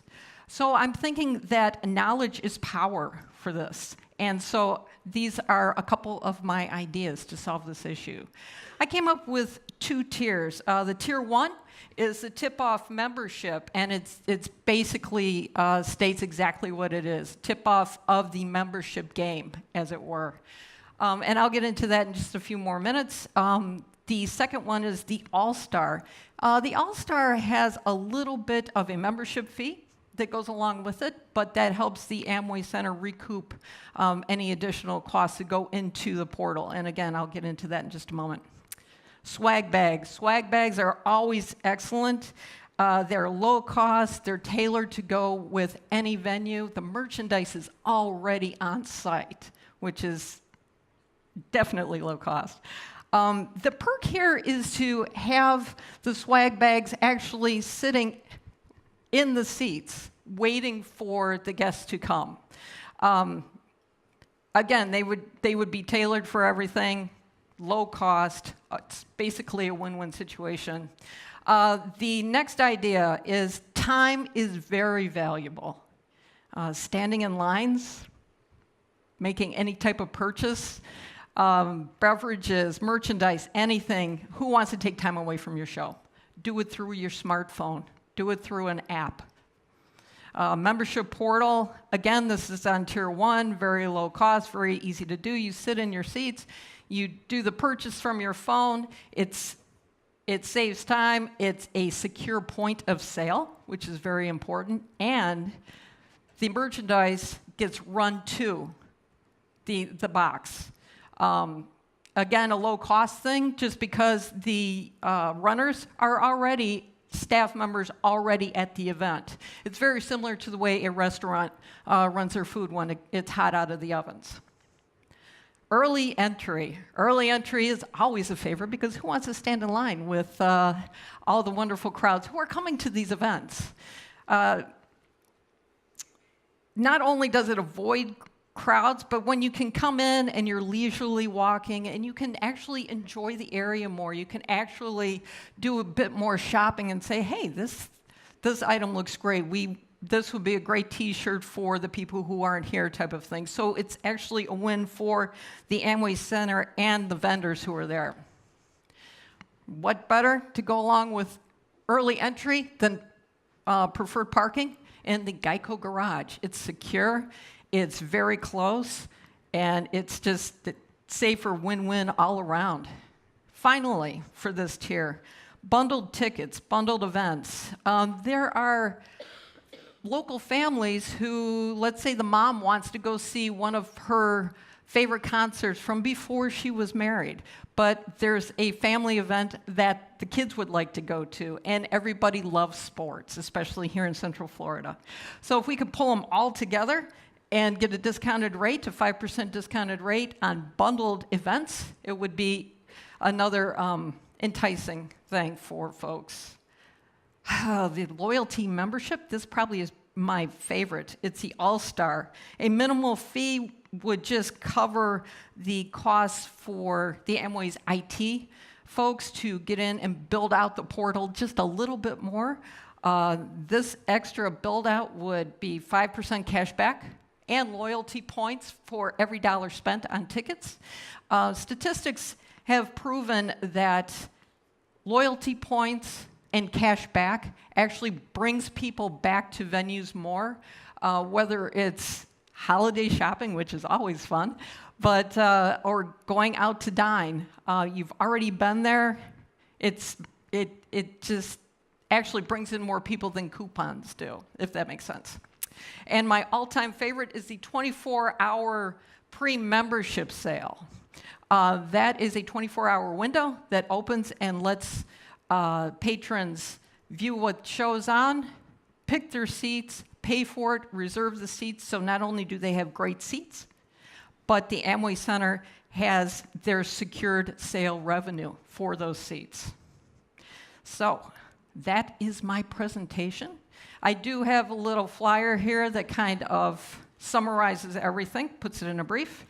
It opens up, it's a trifold like this, and opens up to a bit of a poster. My info's on the back in case anyone wants it, but it has a few more details in here. So I thank everybody for your time. Appreciate it.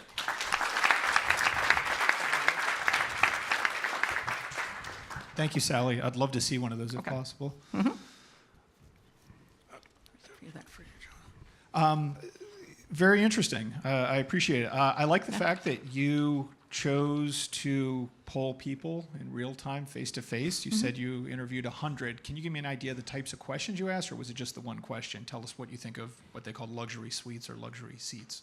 It was that. It was also convenience of getting to the center and getting out because of traffic. Parking was a big issue. That's why I included the Geico parking garage. So it was everything that I covered. But it was interesting that after I did pull that data, because again, me going into this presentation, I can only assume what might sell and what might not. So that's why I reached out to the public. But what was interesting is that they assumed that it was just beyond their budget, that it was more for corporate use. that type of thing. And that stadium seating was more, you can see it in every city, every venue. It's more like the normal thing to do as opposed to just taking it one step beyond. Okay. So among your questions, was it really just one question, or was there a series of questions? No, yeah, it was a series of questions. Okay, Yeah. I'm curious, how many of those people, so only 8% were tourists, so the other 92% presumably are locals. Yes. Was anyone curious, like, no, I've never heard of Amway Center, I never knew that that was a thing, or did everyone have familiarity on some level with it? Oh no, everybody did. knew. Okay. Yeah, even the tourists, the 8%, everybody 100% knew about the Amway Center. Okay. You had mentioned a few times over kind of the perks. You had your two different tiers there, the tip-off and the all-star level. You had mentioned like swag bags and the stuff that you would put in them, but you used the words low cost, low cost, low cost. Well, there are inherent costs when you do these. It might not be, $100 per shirt or whatever goes in the bag, but if you give them a bag, I imagine you would put something in it. So there are costs that build up. So how do you foresee running a program like that where you acknowledge them? Is it once a month, once per visit, once per year, or some other schedule? To provide swag and just a, hey, thanks for coming by yet again. It was intended to be once per event. Okay. The reason why I thought that it was low cost, I tried to put a dollar amount on everything. I tried pulling 10Ks. I tried, obviously, the website and looking and visiting a couple events myself. But all the prices are different. So that's why I just had to say like low cost, simply because the merchandise is already there. Okay. And then how would the 5% cashback and loyalty program work? Something like a kind of a boiled down version. How do you foresee running a program like that? Oh, that is relatively simple. I actually envisioned a skeleton type of a setup that we could branch out depending as needed. So that skeleton would be for every dollar sold for the tickets, whether it's the sporting events or whatever ticket sales. I wanted to restrict it just to tickets, that 5% of that would go back, but this brings in the portal. It's only if you order the tickets and everything through the portal that the 5% comes back. I want to be able to track how many people use the portal to do things, and that's why I thought of the 5%. Thank you. I appreciate the collateral, too. Okay. It's nice. No, it's my pleasure. Sally, nice job. Where are you from? I grew up in Shaker Heights outside of Cleveland, but family in Detroit. And you said you're a film student here? I am, yes. Good. How are you liking that? I'm loving it so far. It's very exciting. I've talked to people who have already gone through the program, and it's just phenomenal what you do. But you don't sleep. That's the thing. That's right. Well, yeah. Well, they say right? they say that art never sleeps. So there's a correlation there, I guess, from the most unartful person you've ever heard from. But so back to Kirk's point for a second. I like the notion of it, and of course, all of these things combined probably build the perfect fighting machine for a loyalty program. Mm-hmm. Tell me a little bit about the all-star level. What do you? The only thing I worry about a little bit. Now it sounds like you said per event, but then maybe I misunderstood it. It's an annual fee for the all-star level. Yeah, just because it takes the portal that's already in place, a membership portal, and builds it out a little bit. Okay, and what did you envision that price to be, on average? I did do a little bit of research on some portals that are kind of similar, and the membership fee was looking like it was only about $34 per person. And again, that's just assuming that you guys have your IT staff, and once that portal is built out, then it's done. Yeah. No more cost. And so so tier 1, no membership fee. Tier 2 has that modest annual fee attached to it. Right. And again, I think it helps with residents. We're still coming out of the economic downturn, and people are still working 2 and 3 jobs apiece, trying to make ends meet. So I think that's a little perk for them as well. Okay, great. You did a nice job. Thanks for your time today. Okay. No, thank you very much. Appreciate it. Thank you. Great job, Sally. Okay, so this is our last presenter, which means it's now time for us to deliberate. So I'm going to ask Kirk and John to come backstage with us for a few minutes while we figure out the winners. The rest of you, please stay put, because the most exciting part of the whole day is about to happen, and that's where we get to give out the scholarships. So please hang tight, just give us a few minutes, and we'll be back out in just a minute.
Sound. Oh, okay. So real quick, guys, while they're doing that, couple things. Those of you that have been around for all the events this week, many of you got stamps, right, on your cards. You guys know what I'm talking about? They look like bingo cards. If you are here and you have your cards with you and you filled out all your squares that you're supposed to have, total of 8 total for the week, I have a prize for you at the end, so make sure you stick around, okay? Or if we have time before they come back on, I can hand out those prizes. If you have more than 8 stamps on your card, make sure you write your name and your email address on there, and we're going to be raffling off some prizes, some bigger prizes than the small prize you get for coming out to things. And then I'm going to ask all of our contestants to come up here on stage real quick so we can get a picture of all the contestants before the announcement. Yeah, like right now while we're waiting.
All right, everybody, we're ready. So before we make the announcements, we wanted to give Kirk and John an opportunity to address the audience. So please welcome John and Kirk back to the stage. Thank you, Heather. Thank you, John. I just wanted to say on behalf of Orlando Venues and Amway Center, since that was one of the focuses, that you guys are really wonderful. There's some great ideas in here. It's always a treat to come to your campus and hear all these incredible ideas, some of which are really far-fetched, but so many of them are just out of reach, and then a lot of them are really like, why are we doing this? And being given the opportunity by Heather and Jackie and others here at Full Sail to kind of explore some of the bigger challenges we face day to day is really terrific to sit here as a spectator and listen to these wonderful ideas. The loyalty program, as John and I both hit on earlier, that's something we wrestle with all the time. Like, how do we do this? And it's just a really tough nut to crack. And it's not unique to us. That happens on all these venues around North America and well beyond. And it's refreshing to hear that you guys are young and that you're about to enter the workforce and come up with these great ideas, be it apps or programs or stuff that'll benefit WWE with the new program, like a cage match. So I think it's really exciting. So you ought to be commended for it. And thank you to our 8 finalists today. You guys did wonderful. I would say that if it were anything else that I woke up for this morning feeling as bad as I did, I probably wouldn't have come. But this is a little bit the part of Full Sail's culture that gives you guys a competitive edge when you leave here, is the real world application and the real world lab that Gary Jones and the entire staff here work so hard to prepare for you guys. It is so hard coming out these days. And I've watched over now, we were just talking about our partnership with Full Sail, now 7+ years old. And no 2 days are alike, and that's what's so refreshing. It's so hard coming out. And what you get here are reps. You get reps like a new quarterback who's been drafted gets reps with a new NFL team. And that quarterback really doesn't get good until they've been in camp for a while and they've had an opportunity to learn the offense. You are metaphorically learning the offense of business. And what I heard today was really refreshing. Some of it a little futuristic. Some of it, frankly, there were meetings at WWE about this week. Literally, I'm not exaggerating. So I like that there was good research. I like that there was great thought. I like that you were guided well through the process by Heather and the team, Eric, everybody. And I thought that a lot of these things were actionable.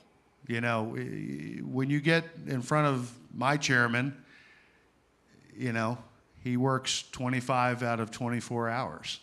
And, you know, make it meaningful, make it to the point, make it actionable. And I felt like a lot of the things we heard today were actionable. My guess is Kirk will go back to his shop and take some of these ingredients. Steal your ideas. And literally steal your ideas for all the right reasons. But you'll get credit in the process. But all kidding aside, we will too. We'll do the same. I mean, if we're not listening to our fans and by association our partners, shame on us. And that was a little bit of selfishly what today was about. But I think importantly, you guys are getting things that maybe your peer groups don't get as much of as I visit other universities and colleges. I think the other part of it is that I feel as a business person that the future is bright. That you guys are as anxious as I was when I was your age. And you're trying to figure out a way to break out of your peer group and create differentiation between you and the next guy or girl. You look the same, you might be from the same town, you might have a similar pedigree, but these days it's how are you willing to outwork your peer? How are you willing to outwork your coworker just to create that much of a point of differentiation? So I'll say one other thing, which is, you know, we're proud of everything we do with you over the last 7+ years, but today was a new experience, and one that tells me that things that are happening when I'm not around, which is most of the time, are preparing you to be really competitive. The last bit of advice that I think Kirk would give you too is that when we talk at these things, you know, what are the two most valuable things? And I would tell you command of the spoken word as much as your command of what you put in that deck. Your storytelling, and I work for a guy who's my second ever boss, who's a pretty good storyteller. He'll tell you the storytelling has everything to do with it. The story's got to be good, but how you tell that story is important. So we would tell you command of the spoken word and command of the written word, and you got to be good at both of them. Thanks for the opportunity. Thank you, guys. Wonderful. All right. Well, thank you guys. Those were excellent advice, great feedback to the group. Are we ready to announce our first winner? All right. We're going to start with our third place winner. And what we'll ask you guys to do, we'll ask John and Kirk to come up right here in front. And then we'll have our winner come up here, and Jackie and I will join them, and we'll take a photo, okay? So our very first winner is Eric Sharkey.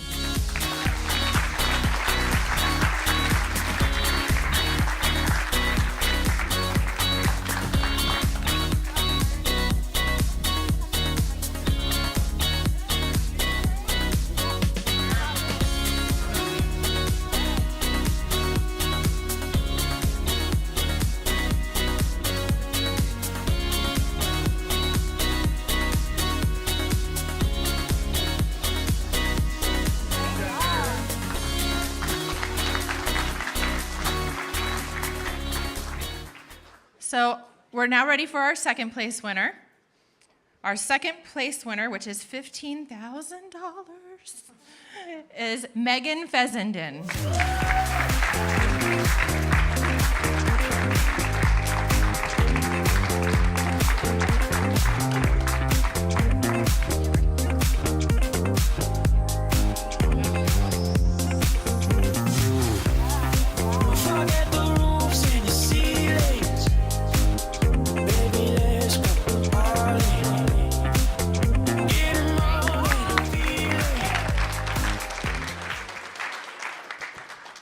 And our first place $20,000 scholarship winner is Isiah Goldston.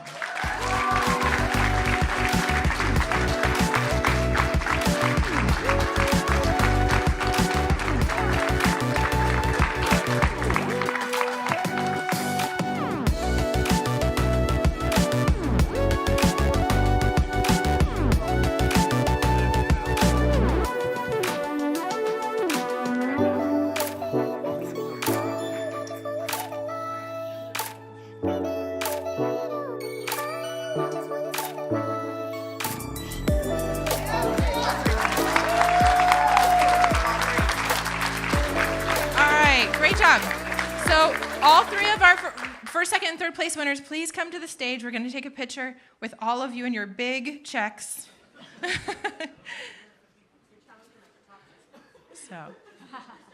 And really, all of you guys that made it into the top 8 know that you are all wonderful presenters, and we were so proud of every single one of you today. So congratulations to all of you.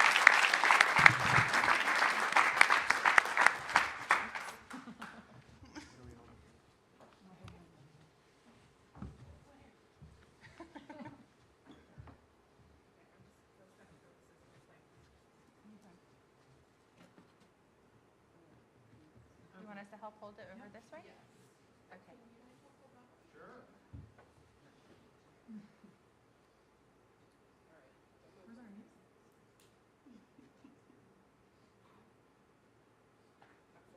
Good job.